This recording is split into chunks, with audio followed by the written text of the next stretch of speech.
কিন্তু একই সাথে আমরা আশা করেছিলাম যে হাসিনার নির্দেশে আমাদের টাঙ্গার মোড় থেকে শুরু করে আমাদের খাবারে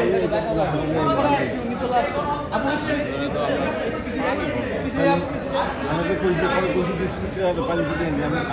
বিস্কুট বাধা দিচ্ছে নিয়ে